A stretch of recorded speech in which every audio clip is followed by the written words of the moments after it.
So the issue that we're going to talk about tonight is democracy and China.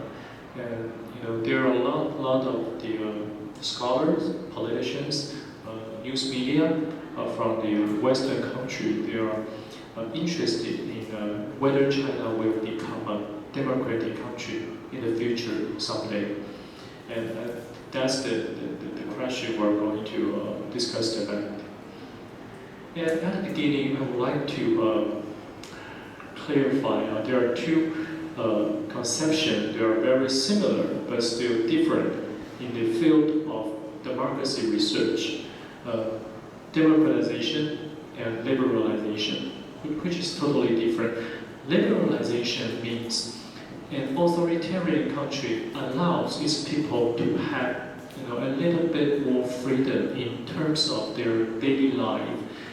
They can do some business, economic activities. They can express their insensitive opinion on public affairs. But democratization means the whole political system are going to change from authority to democracy. So we can say democratization is much more sensitive, and the range of the reform of democratization is also wider, much more wider. And especially the historical experience has shown that once the people in an authoritarian country, they can get the right to vote, the people usually will tend to replace the ruling party.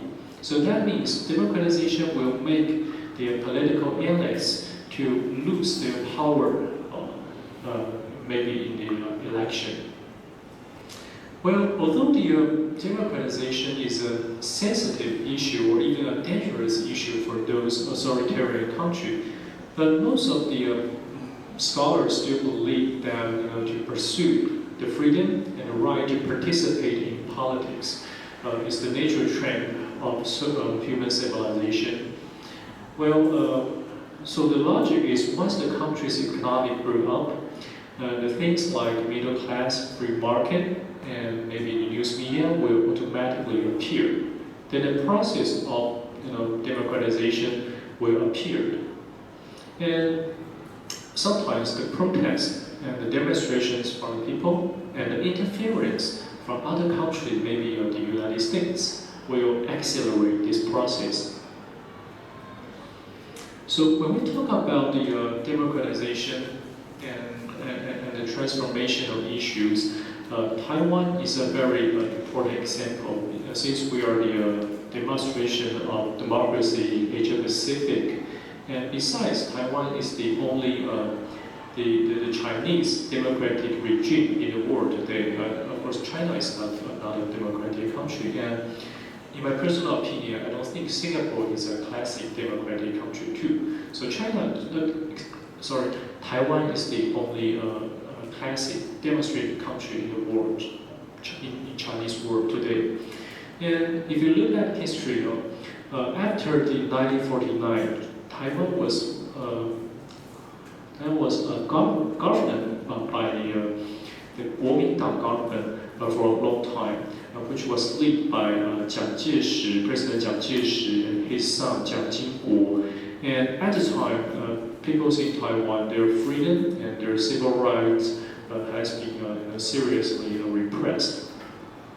But in the 1980s, the numbers of protests and demonstrations from Taiwanese people, has continued to increase, and which has reflected the dissatisfaction of the people with the government and the ruling party.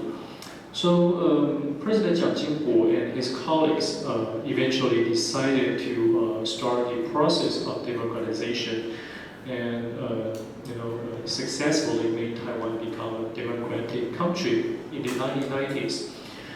So if we look at the history, you will see there are three main factors that caused the democratic transformation of Taiwan. The first factor is the changes in the international situation. What I mean is, in the 1980s, there are many countries in Asia and Latin America, they has started their democratic transformation. For example, the South Korea. I think some of you may have heard this movie before. In Chinese, I remember it called "I'm Just a Taxi Driver." You know that, right? And taxi driver and a foreign reporter, maybe from Germany or United States, they have worked together and witnessed the protests that happened in Guangzhou in South Korea, and the bloody repression that launched by the Korean government. Yeah. And what it means is the things, the things of democratization happening in Korea, in other countries, in Asia, in Latin America, has imposed great pressure on Kuomintang government and encouraged people in Taiwan who are looking for some kind of political reform. And the second factor is about economy. Taiwan's economic growth rate has gradually declined in the 1980s, and that made the Kuomintang government start to worry about that the economic recession will further strengthen the dissatisfaction of people with the government, and perhaps for the long term it will jeopardize the survival of the regime. And the third factor is about the number of demonstrations and protests that launched by people. The high economic growth in the 1960s to 1970s has increased the number of intellectuals in Taiwan. Many people, their income has increased, so they have money to go to the college or send their children to the college. And those people have been well educated, so they knew they have human rights, and they knew their rights has been violated by Kuomintang government. So they are very dissatisfied with the ruling party, with the government. And those people has launched a large number of protests and demonstrations, and some of those activities, such as Formosa incident, Melita incident, those things used to impose a great pressure on the Kuomintang government. So eventually, President Jiang Jingguo decided Kuomintang should, promote the democratization by itself, and which means not only lift the martial law, but also allow people to have their freedom and human rights protection according to the constitution. Such as participating in politics by organizing political party or voting. Now, let's go back to take a look at China. Whether China become a democratic country in the future someday? Well, to find out the answer of this question, I think the first step is to look back, to review the history. So now, I'm going to lead you to review the historical context of the idea of political reform in China after 1949, after the PRC, People's Republic of China, founding.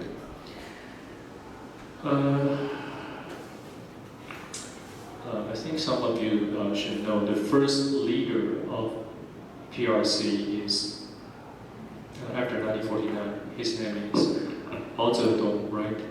And with the prestige that established during the revolutionary period, Mao Zedong has become the highest leader of the Chinese government and the CCP, the Chinese Communist Party, after 1949. And he has dictated China in the name of communism.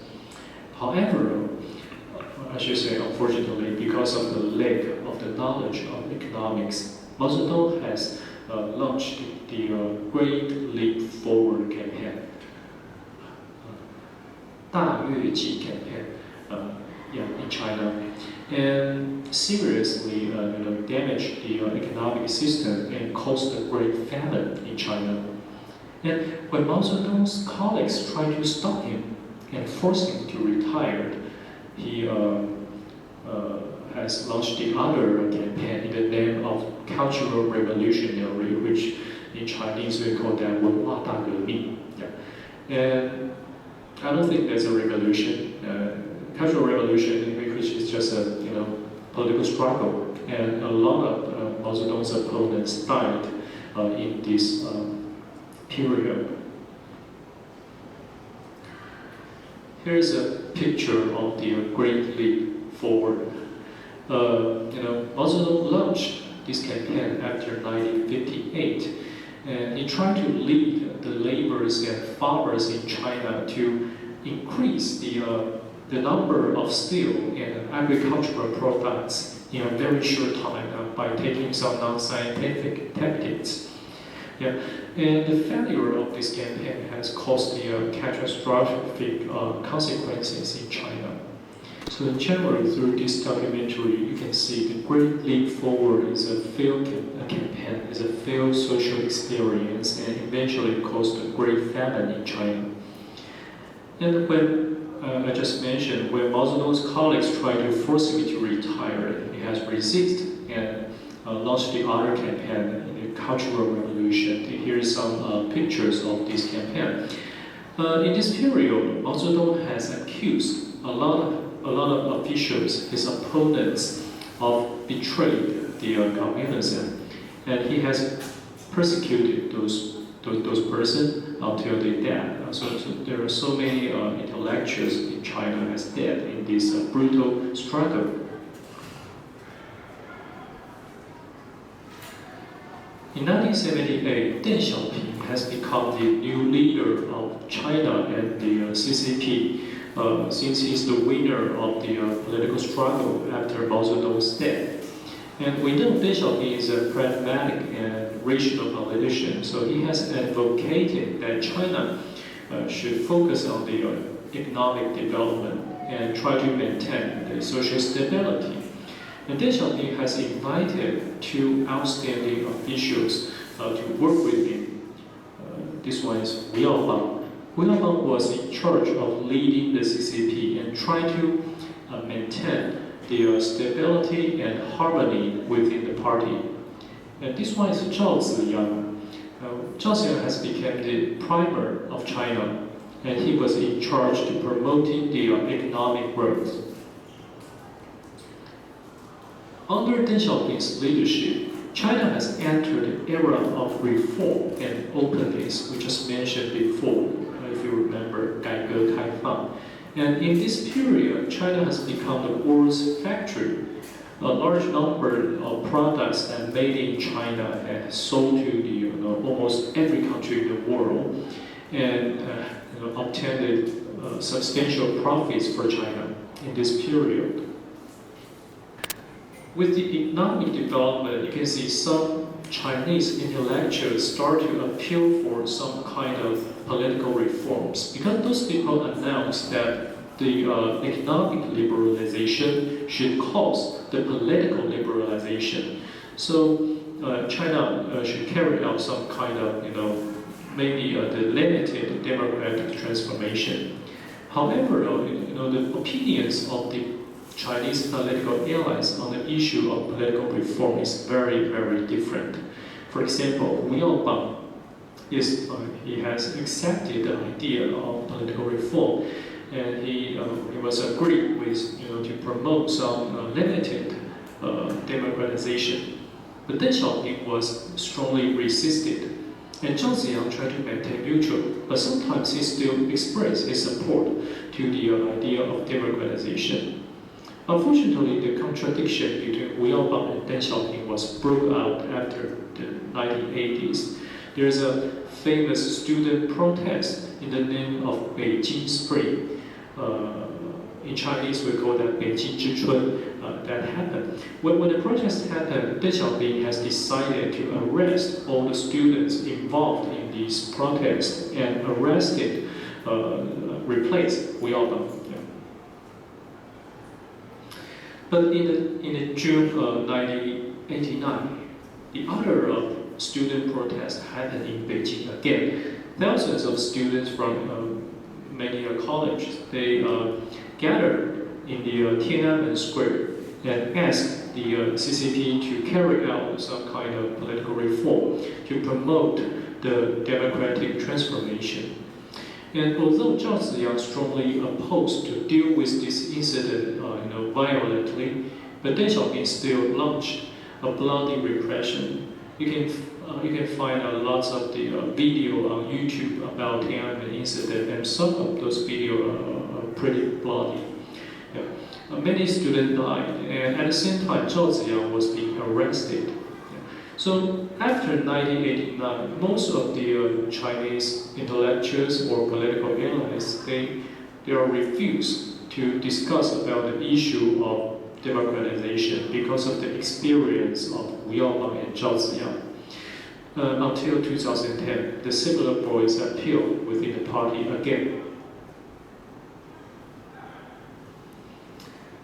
After 2010, the primer of China, this one, Wen Jiabao has appealed that China should consider how to carry out the political reform after the economic boom.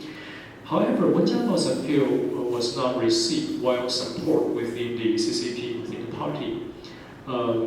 In fact, some official media, like the People's Daily, 人民日报, they even criticized Wen Jiabao's statement publicly. And at the same time, the China's president, Hu Jintao, you may have heard his name before. Hu Jintao wasn't expressed his personal opinion on this issue, but interestingly, Hu Jintao has a very important date named Yu Keping. Yu Keping wants to publish a book in the name of democracy is a good thing. So some people believe that is the indirect statement of Hu Jintao on this issue. Yeah. And in fact, we can say Wen Jiabao's statement is not only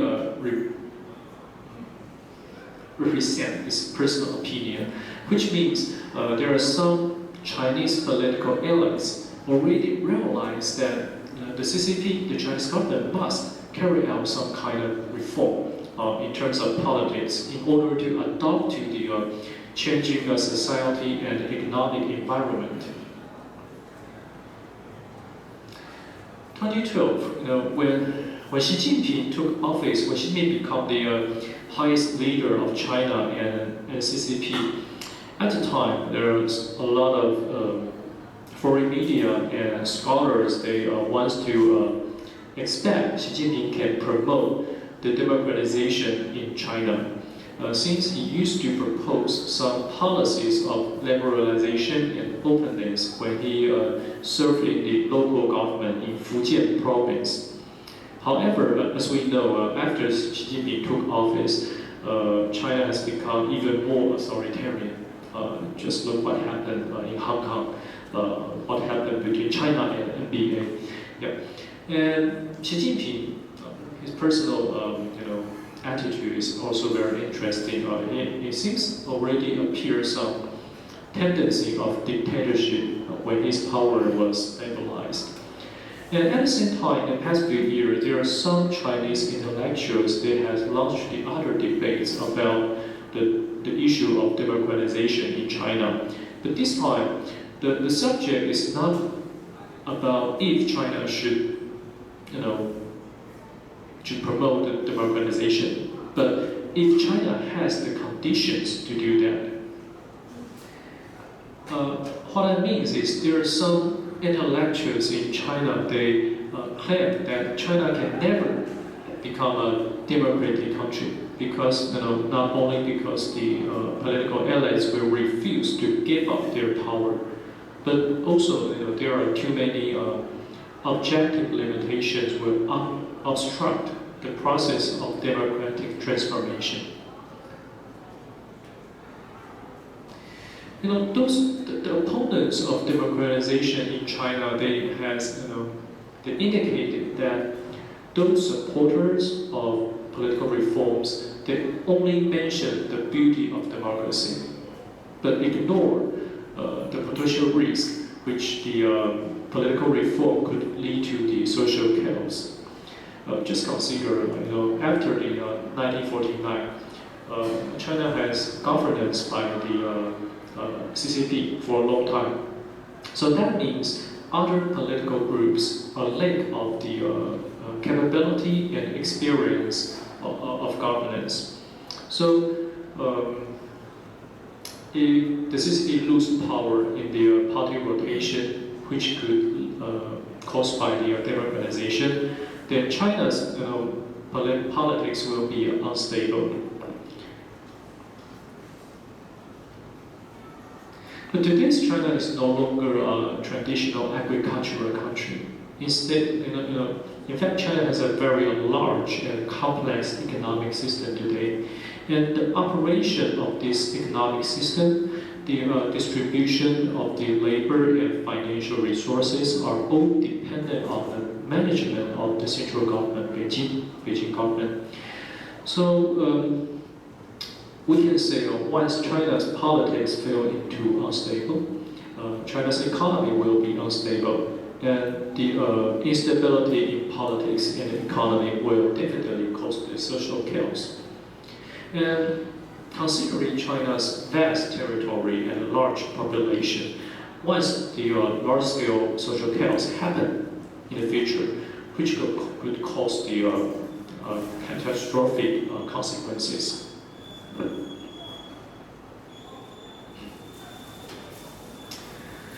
And the other scenario we should consider is the political struggle which could be caused by the multi-party politics.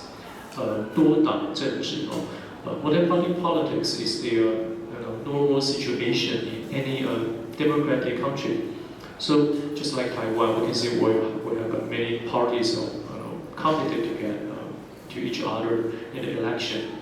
The Kuomintang, the DPP, or I don't know how to say in English.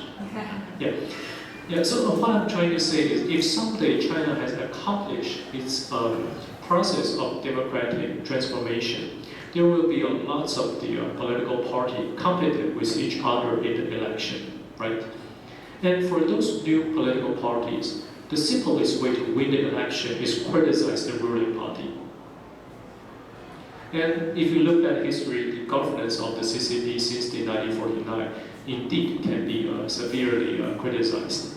Just think about the things like the Great Leap Forward campaign in Mao Zedong's era, the Tiananmen incident in Deng Xiaoping's era, the severe corruption, the enormous wealth gap, which caused by the reform and openness policies, things like that.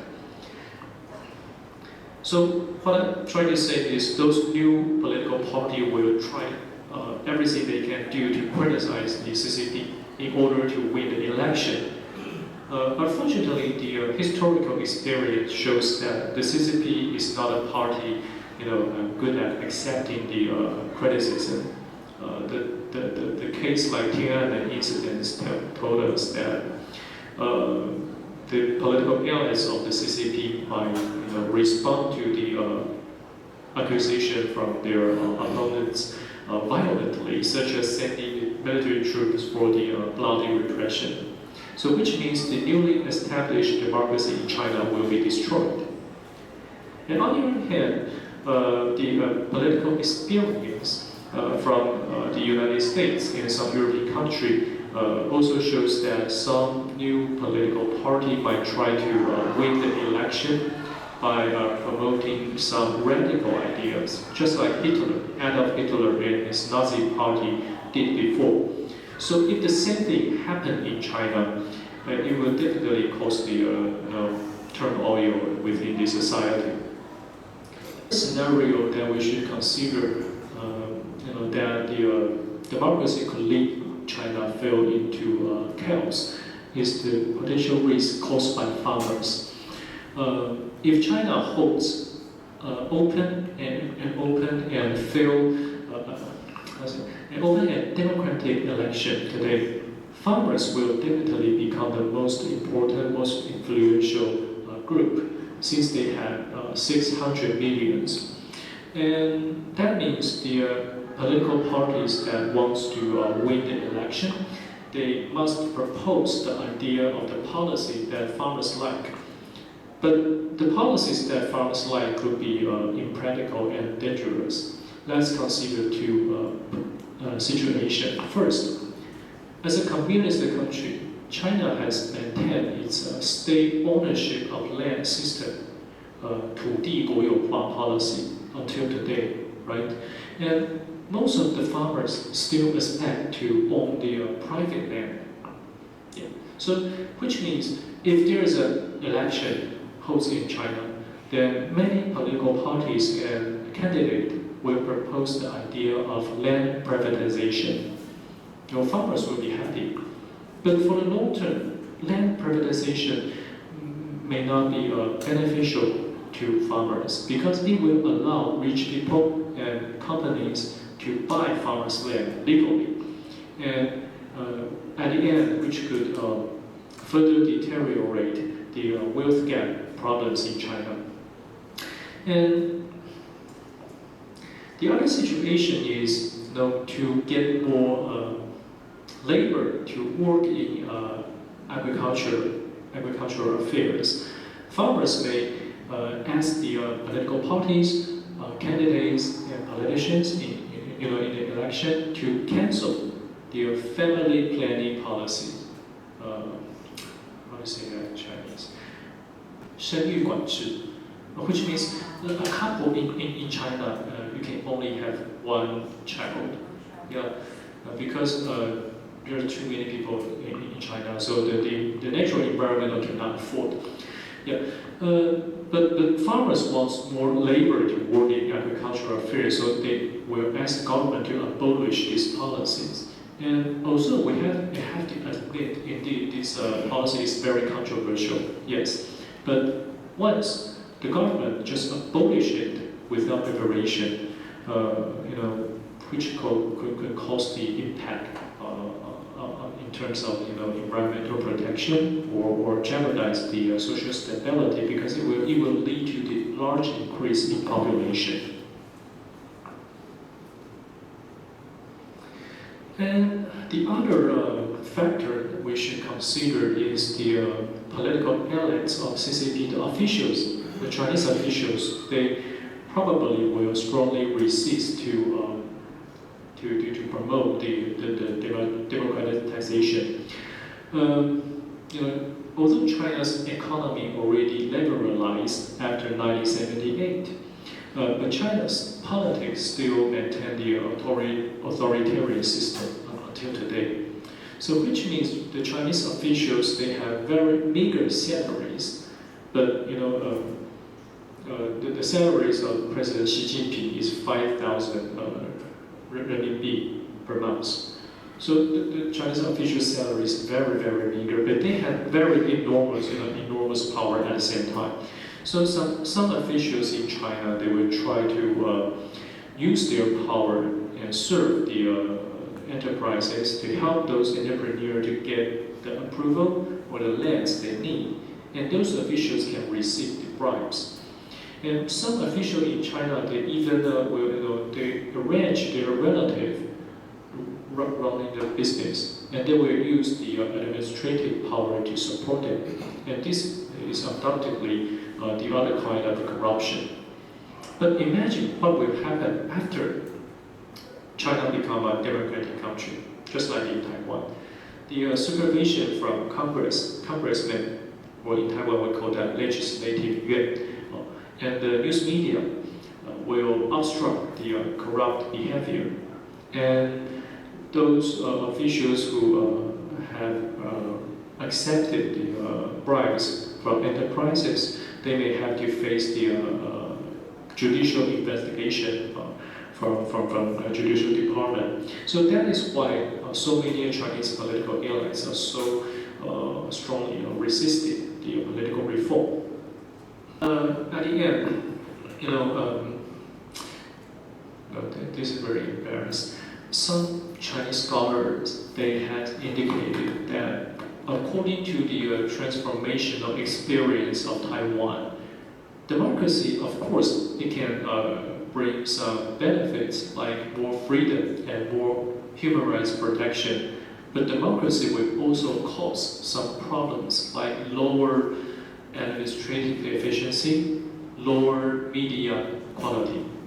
So they say if China wants to be a democratic country someday in the future, we may not follow the pattern of the U.S. democracy. Instead of China will reference the Singapore's model.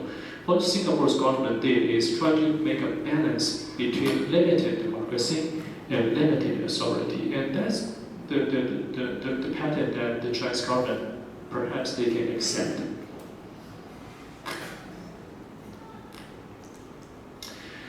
However, some Chinese intellectuals they believe that political reform is still necessary because China cannot maintain its authoritarian system forever.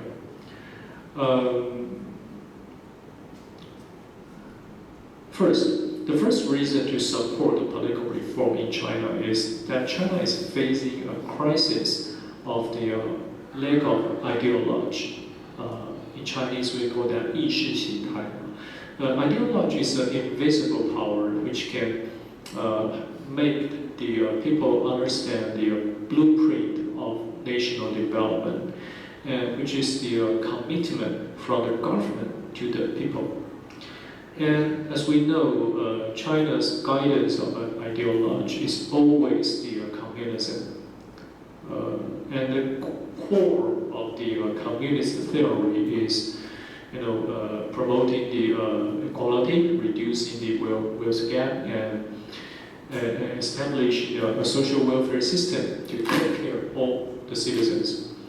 And in fact, in Mao Zedong's era, although the Great Leap Forward campaign was failed, but Mao Zedong administration indeed tried to practice those communist idea into its governance. But after 1978, Deng Xiaoping administration, in fact, already abandoned communism. When Chinese government promoted the policy of reform and openness, you can see China already become a capitalist country after 1978. So today you can see in China, China has a prosperous economy with an enormous wealth gap at the same time. Residents of eastern big cities like Beijing, Tianjin, Nanjing, Shanghai are generally rich. But at the same time, most of the farmers and laborers still, they're still poor. So for those people, the Chinese Communist Party, the Chinese government, betrayed them and failed to achieve the commitment of promoting equality. And these people's dissatisfaction with the government will easily to combine with some social events and show up in the form of protest and demonstration, which is what we talked last week, the mass incident. And the second reason to support the political reform in China is China is facing the other kind of crisis of lack of the political legitimacy. In Chinese, we call that 政治合法性. Political legitimacy is also an invisible power which can make people widely support the rule of the government and the ruling party and automatically obey their orders. And in general, there are three sources of the political legitimacy. The first is religion, which means people believe the rule of the government and ruling party has authorized by God. In Chinese, we call that 君权神授. And the second source of the political legitimacy is democratic election, which means the rule of the government and ruling party has authorized by the majority of citizens. And the third of legitimacy is the third source of political legitimacy is the political idea, which was proposed by the ruling party and widely supported by most of the people. And as we know, China is still an undemocratic country without an open election, and the CCP always promotes the idea of the atheism, 无神论, right? So in fact, there's only one source of the political legitimacy of the Chinese government and the CCP, which is the political idea. And that's what we just mentioned, communism, right? But as we just mentioned, the Chinese government and the CCP has already abandoned communism after 1978. So we can say the Chinese government and the Chinese Communist Party already fell into the crisis of lack of political legitimacy after reform and openness.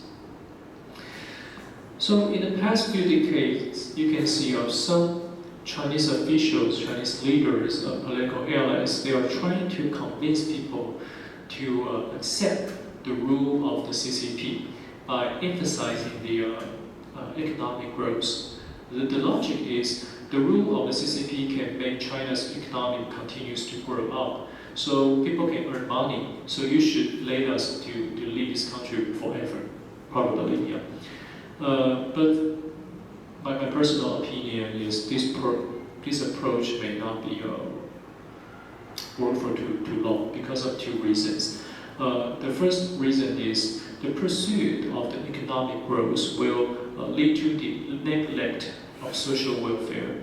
Because when a country is focused on the economic growth rate, most of the financial resources will be used on the things about the economic development instead of building a social welfare system.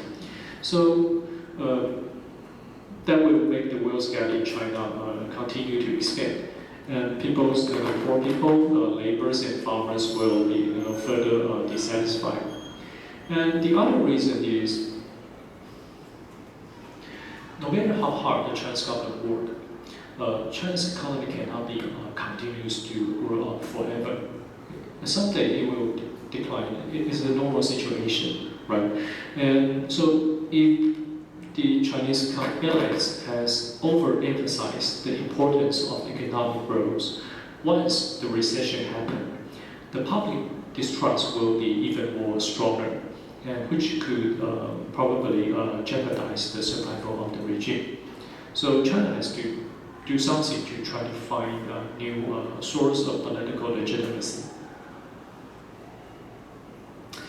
And the economic growth will cause the other problems. When people's income has increased, the number of the intellectuals will be also increased.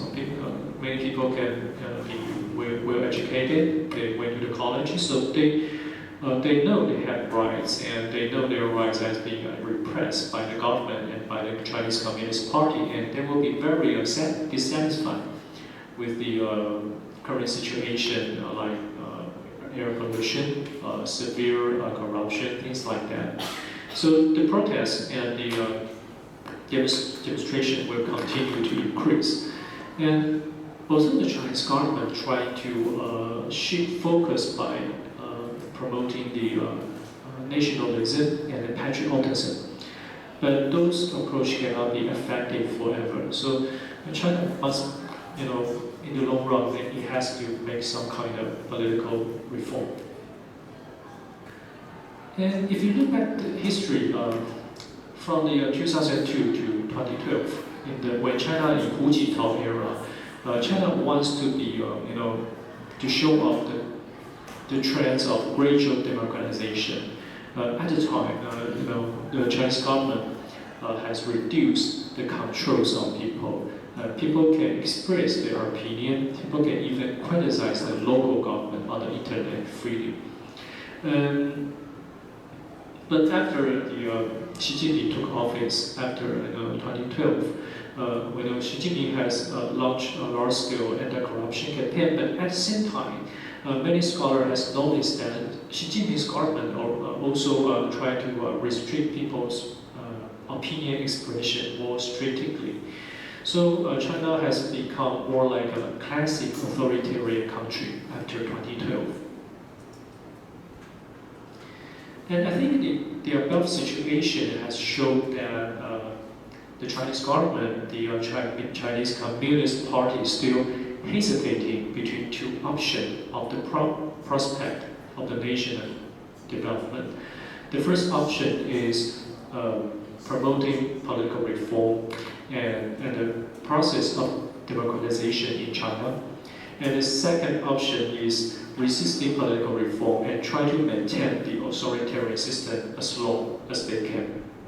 And we don't know which one is the choice of the Chinese government eventually, but I think Taiwan, I think the United States, I think all the countries neighboring China and the whole international community should expect China can find out the appropriate approach and to promote some kind of political reform, which can make China more democratic, more open, but still stable. That is very, very important. I think if that happens, it will be a very good thing for the whole world.